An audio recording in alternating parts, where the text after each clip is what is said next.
안녕하세요. 중간배당 관련돼서 좀 강의를 합니다. 제가 카페에 관련 자료는 좀 전에 올려놨고요. 네이버 김창현 쌤사의 보물창고 메뉴 가시면 왼쪽에 메뉴가 있잖아요. 여기에서 5번 실무서식 실무자료에서 실무서식 상법 절차 여기 메뉴를 가시면 중간배당 서식 일체 올려놨습니다. 중간배당 서식 일체 등록 이사회가 구성되지 아니한 경우로서 배정 기준을 공고를 생략하는 방식의 상법 절차입니다. 자, 원래 중간배당은 이사회가 구성이 되어 있으면 이사회 결의로 하는 거죠. 근데 이제 대부분의 우리 비상장 기업이 이사회가 구성되어 있지 않아요. 이제 그래서 주총 서면 결의하는 형태로 준비를 했고요.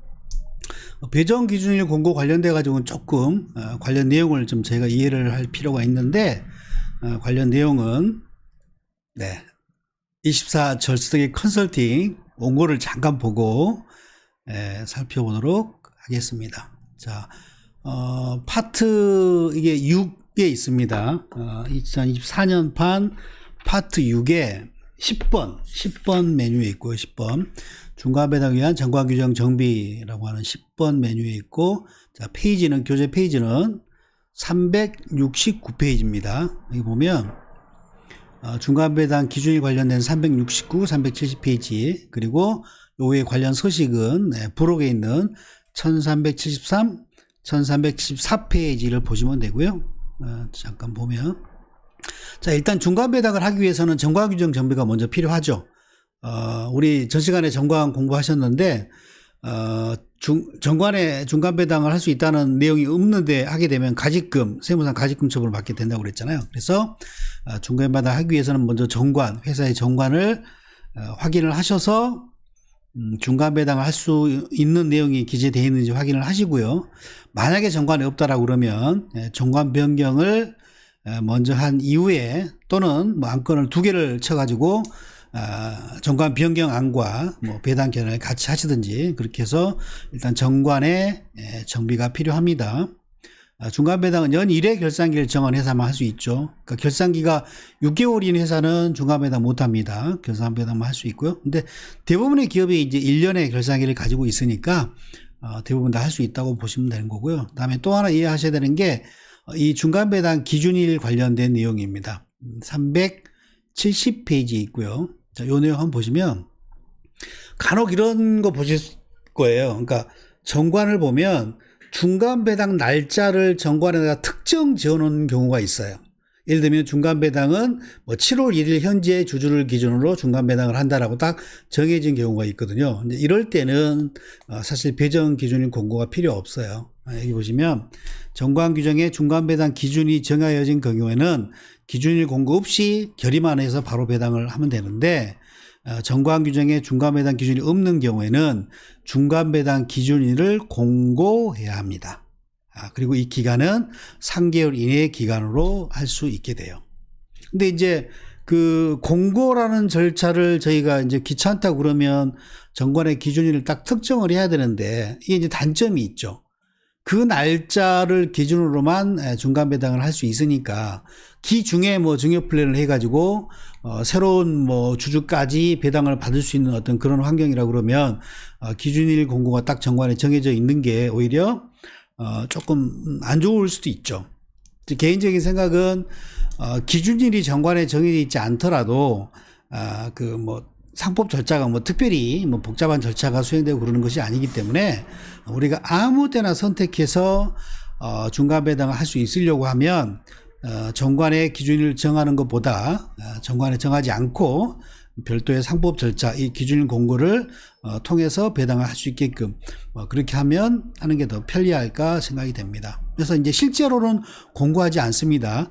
실제로는 공고하지 않고 여기서 보시는 것처럼 기간 단축 동의서를 통해 가지고 공고하지 않고 주주 전원이 서면 결의하는 형태로 진행을 할 거기 때문에 그렇게 복잡한 절차가 아닙니다. 그래서 일단 교재에 있는 요 내용 일단 확인을 하시고요. 나머지는 한번 읽어보세요. 읽어보시고 그 다음에 부록은 1373페이지 있습니다.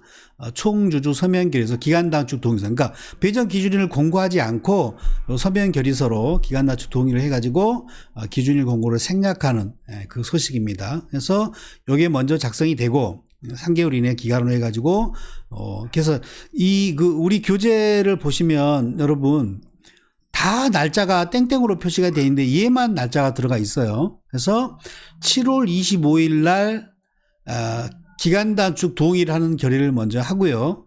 3개월 이내의 기간으로 기준 배정일, 여기 보면 배정 기준일을 8월 15일로 한다. 그러니까 8월 15일자 주주명부에 있는 주주를 대상으로 중간 배당을 하겠다라는 그런 의미입니다. 그래서 7월 25일 날 기간 단축 동의에 대한 결의를 하면서 3개월 이내의 기간인 이후의 날짜, 이건 8월 15일로 했습니다.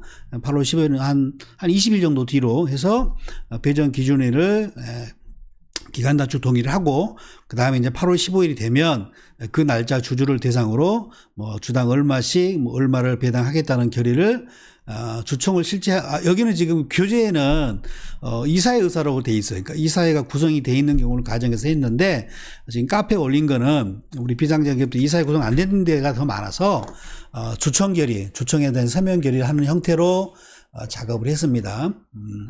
이사회가 구성되지 않는 경우에 대한 그 소식은 올해 판에는 빠져 있는데 내년 25년 판에는 제가 추가로 넣도록 하겠습니다. 그래서 카페에 있는 이 내용을 가지고 한번 볼게요. 자, 이 기간 단축 동의서 한글 파일을 올려놨습니다. 한글 파일 올려놔서 다운받으시면 돼요.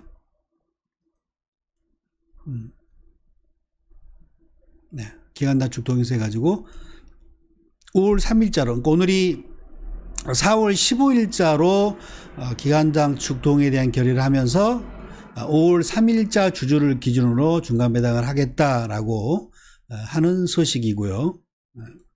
그 다음에 이제 5월 3일이 되면 서면 결의를 또 이제 또 다시 해야 되겠죠. 서면 결의서를 다운 받으셔가지고 이렇게 5월 3일 날 중간 배당에 대한 결의사항에 대한 내용, 주당 얼마씩 배당하는지, 배당금 총액 얼마일지 이런 내용들을 하시고요. 배정 기준이 5월 3일이고 지급 시기 보통 한 달 이내, 상법상 한 달 이내 하게 돼 있으니까 그 이내 기간으로 필요한 날을 정하시면 되겠죠. 6월 2일까지 한다. 이거를 이제 5월 3일 날 결의를 하는 거니까 5월 15일까지로 정할 수 있고요. 지급 시기는 그러니까 상법상 한 달 이내 기간으로 우리가 배당금을 지급하고자 하는 그 시기를 기재하면 될 겁니다. 그래서 5월 3일 하시고, 그 다음에 각 주주 날인하시고, 미성년자 자녀 있으면 법정 대리인 부모 해서 기재하시고요. 네, 그렇게 하시면 될 것 같아요.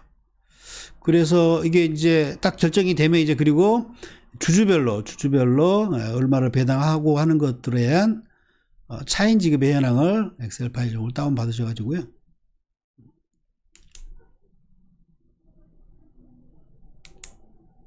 네, 이렇게. 네. 잘 안 보이나 키워볼게요. 이렇게 해서, 제가 아날로그 방식으로 만든 엑셀은 뭔 색이에요? 황토색? 네, 황토색 얘가 입력입니다. 총회일 5월 3일로 하고, 배당 총회, 주당 100원, 만원씩 해가지고 2억 원을 배당합니다. 지분의 아버지가 80%, 어머니가 10%, 자녀가 10% 이런 지분 구조예요. 그래서 요거 입력하시고 주주의 현황 입력하시면 나머지는 이렇게 주주별로 배당액이 이렇게 표시가 되고요. 그 다음에 각 주주의 배당 금액에 따른 소득세 원천징수 14% 원천하게 돼 있죠. 주민세 10% 해가지고 차인 지급액에서 요 노란 음영으로 표시된 요 금액을 회사가 각 주주 통장한테 입금시켜주면 되겠죠. 그리고 빨간 것이 혹시라도 이제 법인 주주가 있다 그러면 배당 소득 지급할 때 원천 징수하지 않습니다. 총액을 지급하면 됩니다. 여기 다 개인 주주예요. 개인 주주인 경우에는 14% 원천 징수하시고 이렇게 해서 실무 단도리를 하시면 될 것 같아요. 그래서 3월 달에 결산 배당하지 않은 이제 그런 기업들이 이제 5월 이후 내년 결산 주총 전까지 중간 배당을 통해서 배당 플랜을 많이 하게 될 건데요. 그럴 때 이 방식의 서식을 이용해서 배당 플랜을 하시면 될 것 같습니다. 네. 절세 설계 컨설팅 강의는 계속됩니다.